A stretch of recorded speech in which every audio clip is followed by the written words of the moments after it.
be used to defend evidence in court, to substantiate evidence in court. So a forensic accountant prepare a report which can be usable when a matter even go to court. So they are basically different from just any accountant. This is not a rule just any accountant can perform. You have to get to a certain level to do that. Definitely, yes. Right. Okay. And you have provided the services? You have, at some point in time in your career, any examples of where you had to be called in for the purposes of using your knowledge? Well, in the public sector, we have not had a case that resulted in a litigation, because the essence of the forensic, in this case, to support court evidence. Okay, so all along in your career, even before you became Auditor General of the Federation, you haven't had to be called upon in any cases like that? Not quite, but what I do is to guide my personnel in the collection of the audit evidence, and to emphasize, in case a report prepared results in litigation, you have to be prepared so that the evidence provided is able to sustain such litigation. All right. Well, in the public view, the role of an auditor is one that is always viewed with some form of trepidation. Easily, people would say, well, the auditor is the one who throws the spanners in the works when, expenditure is about to be made.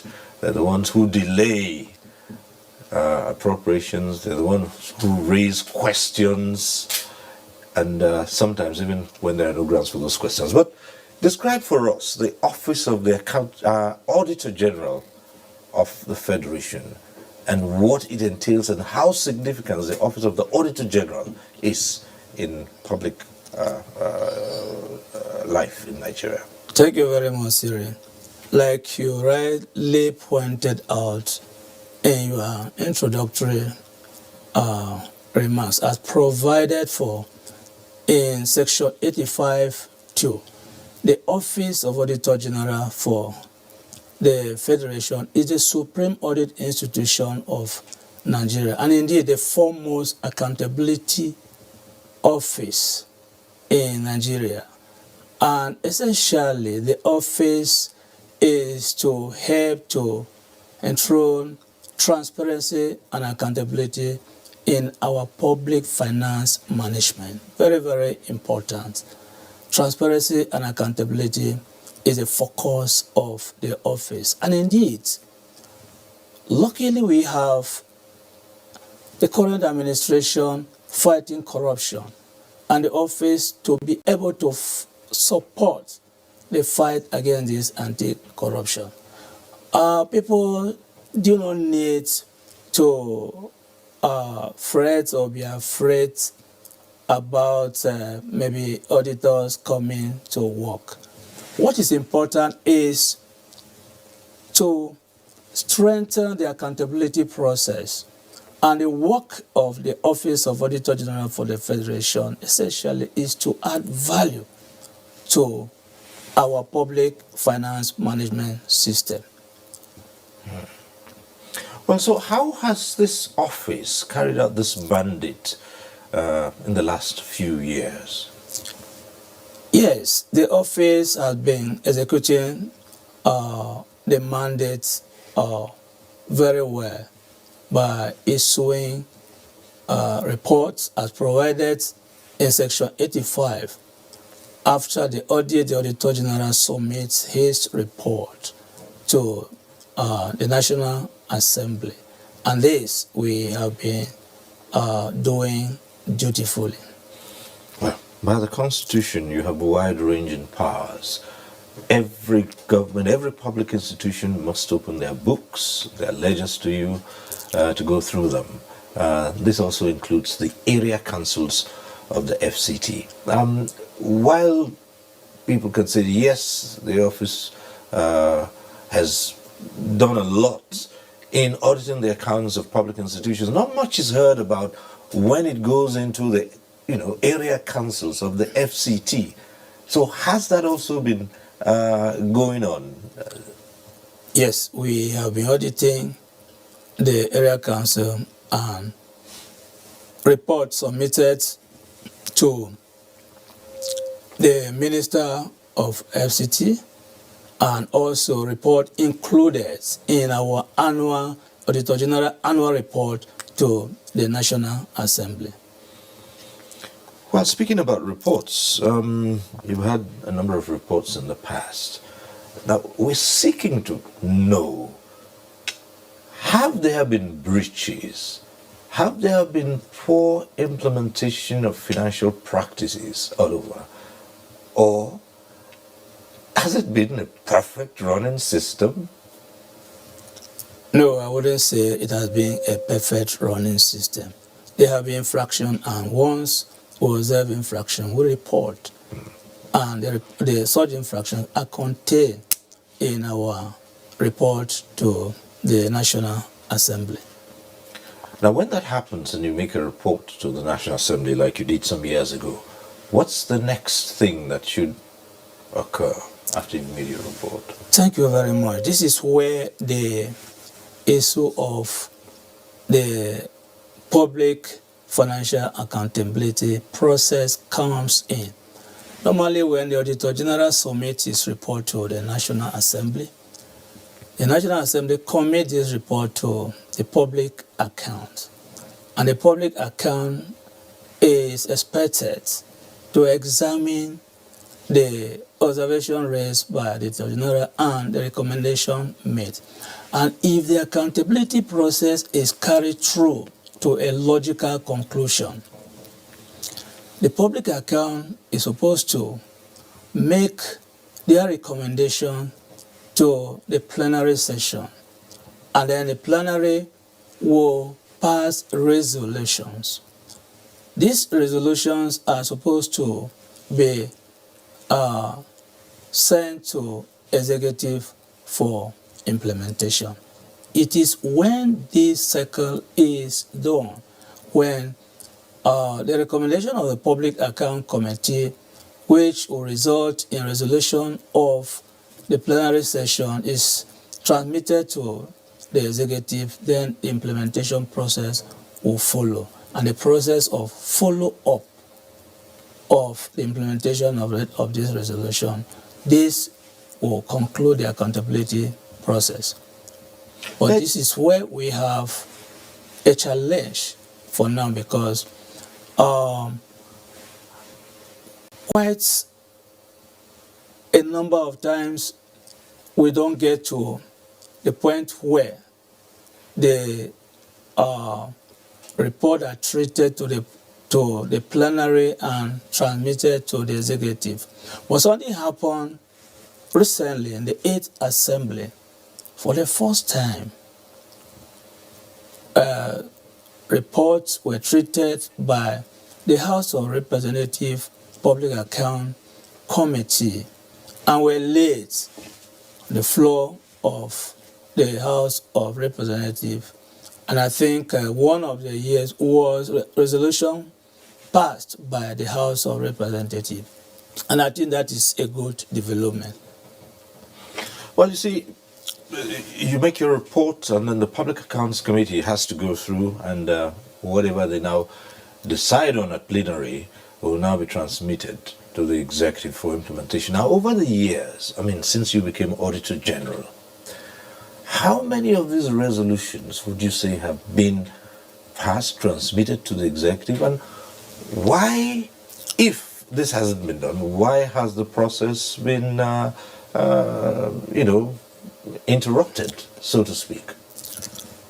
Well, like I remarked earlier, since assumption of office as Auditor General for the Federation, the very first one is that which the PAC House of Reps laid on the floor of the House of Representatives, and a resolution was passed. I think that is The one to the best of Okay. my knowledge. How often and how regularly do you view the books of public institutions, MDAs, and Yearly. yearly? Yeah, we submit annual reports. Okay. We submit also recently special reports. Let me take you to the issue of accountability and transparency. Over the years, this administration, the Buhari government, has committed to fighting corruption and has committed itself to unraveling infractions in public institutions. But the question some people ask is, it's virtually impossible for these things to go unnoticed if due diligence is performed in the areas of auditing of accounts. How do you explain that? In the past, we've had so many cases of MDAs not performing what they're supposed to do, not taking due diligence seriously. And of course, people have been auditing their accounts. How come these have not been brought to the fore? No, it's not true that infractions are not brought to the fore. And let me just, before getting to the very main question you asked, you made reference to President Muhammadu Buhari, and I give him credit for what he has done. Immediately on assumption of office as president in 2015, he met with the former British Prime Minister, David Cameron, and entered into an agreement or seeking for the need for British to support the anti-corruption fight in Nigeria. There was an agreement between our president and the former British Prime Minister. The fallout from this agreement led to the UK National Audit Office to become a delivery partner in providing assistance to the Office of Auditor General for the Federation. I'm taking you through this line to show that is the determination of our president towards fighting corruption. And the resultant effects of this agreement, the UK National Audit Office have had between 2016 to 2018 6 missions to Nigeria, that is providing technical assistance to the Office of Auditor General for the Federation, taking the office and technical training to assist in improving on our audit methodology. And I tell you, quite a lot has been going on. Our auditing process has changed significantly. And in the course of our audit, the reports which we issue to the National Assembly, perhaps what may appear as if infractions are not brought to the fore, what I explained to you earlier, that taking the accountability process, the public accountability process, to a logical conclusion, because once this is done, the effect of it will become very clear.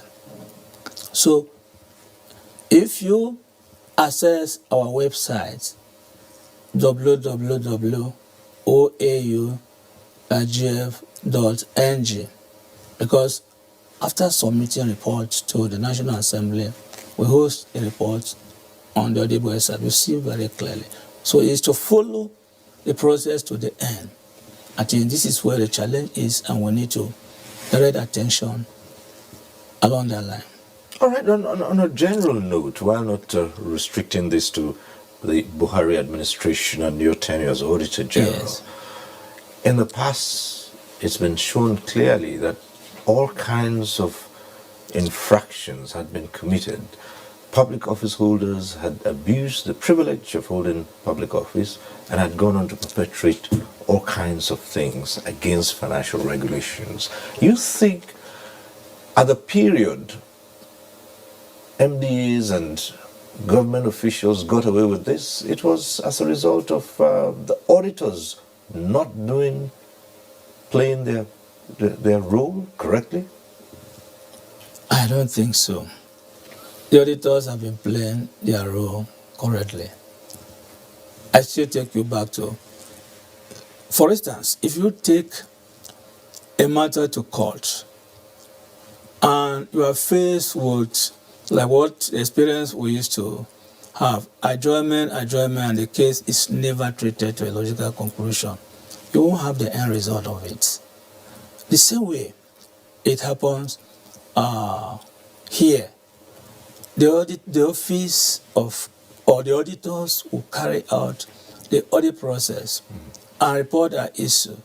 For us to have the effects or the result of this audit work, this report need to be treated to the end. Sanctions are imposed on those who have committed infractions. And it is the deterrent effects of such sanction. When people are sanctioned, it will serve as a deterrent effect. But if no sanctions are... Okay. So what you're saying in effect is that the auditors have been doing what they should do, Sure. but they can only do as much and leave to the the authority that should apply the sanctions. And if they had failed in the past to do it, the auditors can hardly be held responsible for that. That's correct. Let's come back to the Constitution and the role that it has given to the Office of the Auditor General for the Federation. This, by the Constitution, should be an independent entity. How independent are you, truly? Thank you very much, Siri, for that question.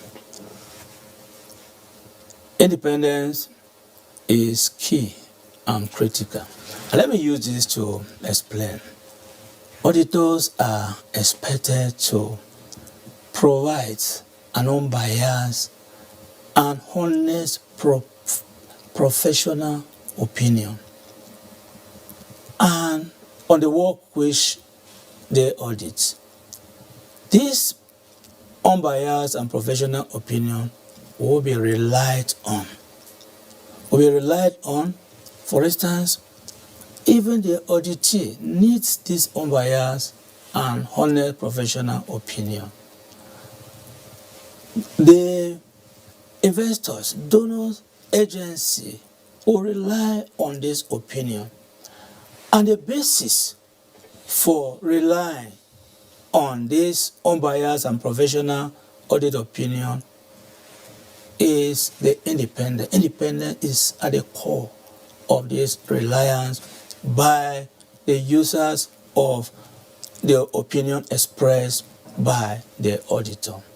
And so the issue of independence becomes very, very important. There are three components in this independence as defined by the International Organization of Supreme Audit Institution. You have the legal independence. Yes, this we have. The Constitution, like you rightly quoted earlier, provide in section 85(2) and sub 7 provide the legal independence. But the other two components of this independence is what we call administrative independence. The administrative independence, that is the ability of the audit institution to recruit their own staff, have their own human resources policy and system.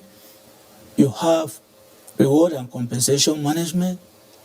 And because, you see, for you to, the greatest assets, the most valuable asset the audit office has is the personnel. And the quality of the personnel you have begins from the point of recruitment.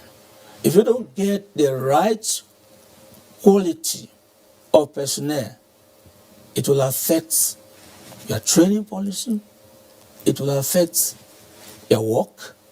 And so the International Organization of Supreme Audit Institution, assessing the independence of an audit institution, don't only look at the legal independence, but consider also whether a Supreme Audit Institution has administrative independence. The third component of it is the financial independence, whether an audit institution has financial autonomy to be able to execute plans and programs of the audit institution. So this Supreme Audit are not available, the financial resources, it will lead to curtailing the level of work you are able to carry out. At some point in time, can the auditor be compromised? Because you talked about unbiased report being key to the whole process. Yes, it's possible if there is issues affecting the audit's independence. Right. So that's where integrity comes in, Yes. in the quality of operatives that you have. You've talked about some help you've received from the UK government at that time in terms of capacity development. Let's hear more about the capacity of your office. Okay, thank you very much. To help the Supreme Audit Institution, Nigeria, to do more and to meet up international standards. On assumption of office in January 2017, we launched a 5-year strategic development plan. And in this 5-year strategic development plan, there are 5 domains which this plan captured in details.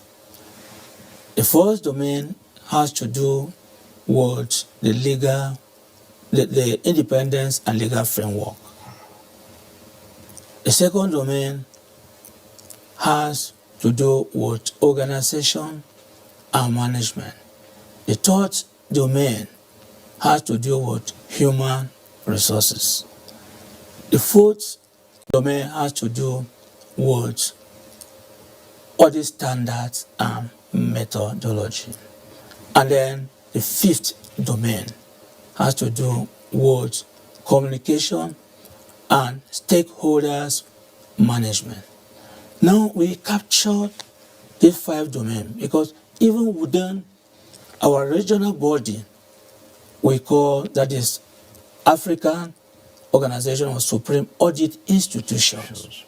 We have institutional capacity building framework, which work around these 5 domains that I have mentioned. And the regional body assess each Supreme Audit Institution on how well you are doing within these 5 domains. It may interest you to note that there is a rating of 1 to 5. As we speak, the Nigerian Supreme Audit Institution is rated level 2. Best. It's rated level 2. So on a scale of 1 to 5? 1 to 5, yes. That's not good enough, is it? Exactly. Right. And that's the implication of that is that the Nigerian Supreme Audit Institution is still a developing side, but not well established.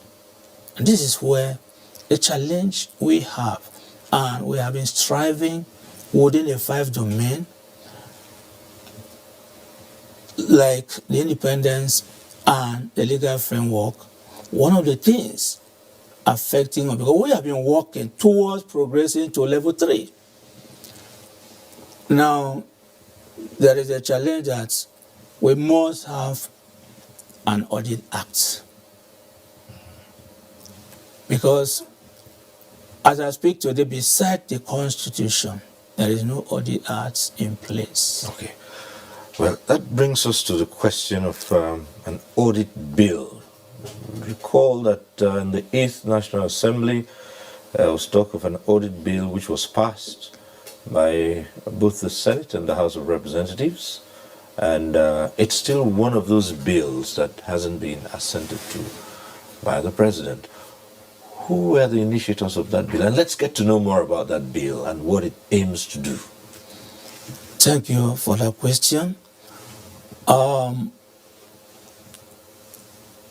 What I would like to say here is I cannot be able to say precisely the initiators of the bill, but I think it's one good thing that has happened to our country, whoever initiated the bill, because it is towards, making the Office of Auditor General for the Federation a strong audit institution, which I think, if that happens, it will support the anti-corruption fight of Mr. President. Now, in that bill, which was passed by both houses of the National Assembly and transmitted to Mr. President, there are provisions that have been made. For instance, we may mention about the Office of Auditor General submitting audit report to the National Assembly. In that bill, there is a provision very clearly stating a timeline, 120 days, that Auditor General report submitted to the National Assembly and committed to the Public Account Committee.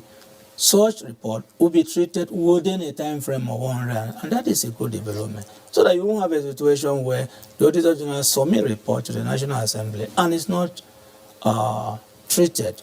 Now, you put it in the introductory part.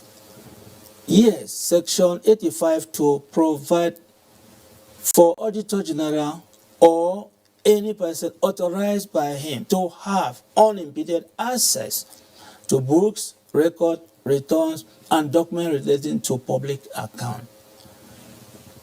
Unfortunately, there are no sanctions if an auditee fail to grant access to the Auditor General or the authorized person on his behalf. Now, the bill has provided there are sanctions, for such situations. And a whole lot of such charges, for instance, where expenses are supposed to be disallowed, that have been provided in the bill.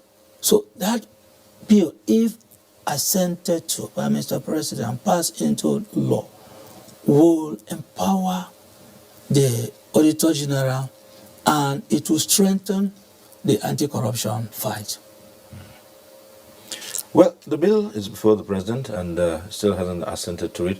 What are the moves or efforts you've made, especially seeing that you do have a 9th Assembly now, in the event that this bill does not scale through?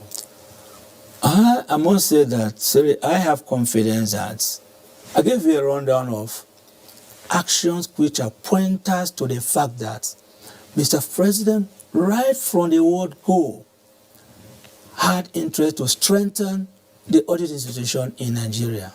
I told you of his agreement with the former British Prime Minister. And let me also inform you, when we launched our 5-year strategic development plan in September 2017, Mr. President was the one who launched. Though he wanted to be in person, but I think he traveled out of the country.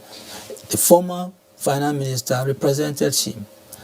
and pledge support to the implementation of this 5-year development plan. And I tell you very clearly, we have received tremendous support from Mr. President, support that we have carried out quite a number of reforms. Through the support given to the office, we have developed a number of audit manuals in line with the domain number 4. I told you about audit standards and methodology. We have developed regularity audit manual, compliance audit manual, financial audit manual. We have developed manuals and the operational they are in use, helping to improve our audit system. And we have also to empower the audit staff be able to procure over 1,500 laptops and distributed to staff to improve the technical capability of staff.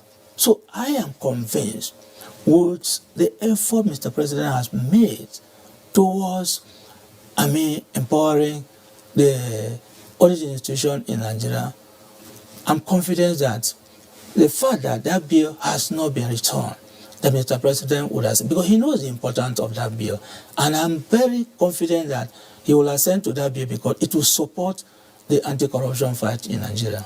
Right. Oftentimes you hear about provisions in either in the law or by public pronouncements of policies that are supposed to ease the work of the various institutions. And it's easy for one to think that, well, as soon as this bill is assented to by the president and it becomes an act, that all the troubles, the headaches of the Office of the Auditor General for the Federation would go away. Is that the case? Or what are the challenges we think that, what specific issues would it solve, and how would it enhance the operations? Would that mean bye-bye to all challenges?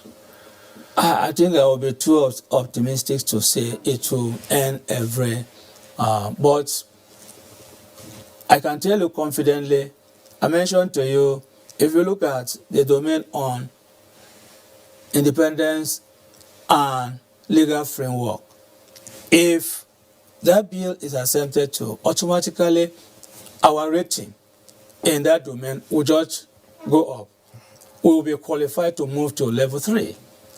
And also domain number 3, in terms of human resources, it will also change the metrics in that domain, and it will improve quite a number of things.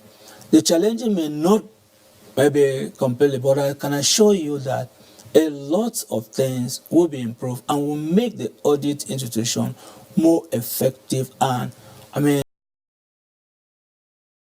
handled. But if you compare to the population, definitely is inadequate. For instance, we have averagely 1,600 plus, but at the states and local government, the numbers are even lower.